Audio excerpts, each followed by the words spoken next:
আমাদেরকে BC sir আজকে জানিয়েছে তিনি আমাদের এই দাবি দেওয়াগুলো হচ্ছে সেন্ট্রালে পৌঁছে দিবে। অর্থাৎ পটুয়াখালী বিজ্ঞান ও প্রযুক্তি বিশ্ববিদ্যালয়ে যে সকল শিক্ষার্থীরা রয়েছেন তারা আসলে নবী শিক্ষার্থীদের পাশে দাঁড়ান এবং অন্যান্য উচ্চবিত্ত যে বিশ্ববিদ্যালয়গুলো রয়েছে সে সকল শিক্ষার্থীদেরকেও বলবো আপনারা এই অন্যায়ের বিরুদ্ধে প্রতিবাদ করুন। আসসালামু আলাইকুম। আজকে হচ্ছে আমরা দুইটা দাবি নিয়ে নোয়াখালী বিজ্ঞান ও প্রযুক্তি বিশ্ববিদ্যালয়ের উপাচার্য বরাবর স্মারকলিপি দিয়েছি। আমাদের প্রথম দাবি ছিল হচ্ছে উচ্চবিত্ত বিশ্ববিদ্যালয়গুলোতে যে ভর্তি কার্যক্রম চলে এখানে হচ্ছে প্রত্যেক বিশ্ববিদ্যালয়ে আসলে ভর্তি হওয়ার আগে 500 টাকা করে নিচ্ছে, যেটা আসলে মানে সেই শিক্ষার্থী বান্ধব নীতির পরিপন্থী আমরা মনে করি। এটা হলে যে সমস্যাটা হয় আসলে তারা যদি সিরিয়াল একটু দূরে থাকে তাহলে সে হচ্ছে সাবজেক্ট 6 দিয়ে অনেক সময় এরকম দ্বিধাদ্বন্দ্ব থাকে যে আমার আসবে কিনা, এই সন্দেহে সে হয়তো বা সাবজেক্ট 6 দেয় না, অথচ তার সাবজেক্ট কোনো একটা হয়তো বা আসতে পারতো কিন্তু সে হচ্ছে সাবজেক্ট 6 দেয় না। এই সমস্যাটার কারণে এটা ছিল আমাদের প্রথম দাবি। এরপর দ্বিতীয় দাবি হচ্ছে আমাদের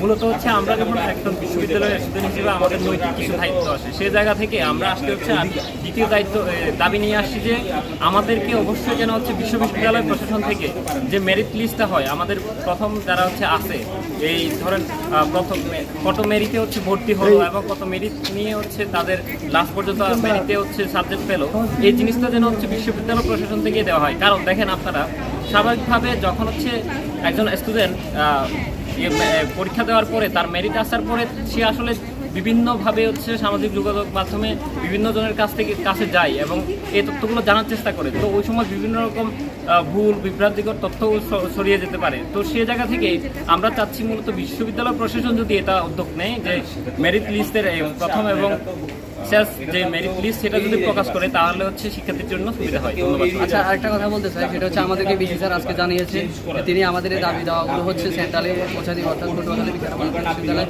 যে এটা আজকে এবার হচ্ছে পরিচালনা করছে জিএসটি ভর্তি কার্যক্রম।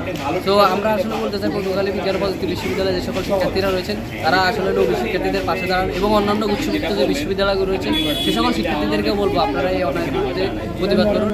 এই আশা ব্যক্ত করে আমরা আজকে এখানে শেষ করছি। আসসালামু আলাইকুম।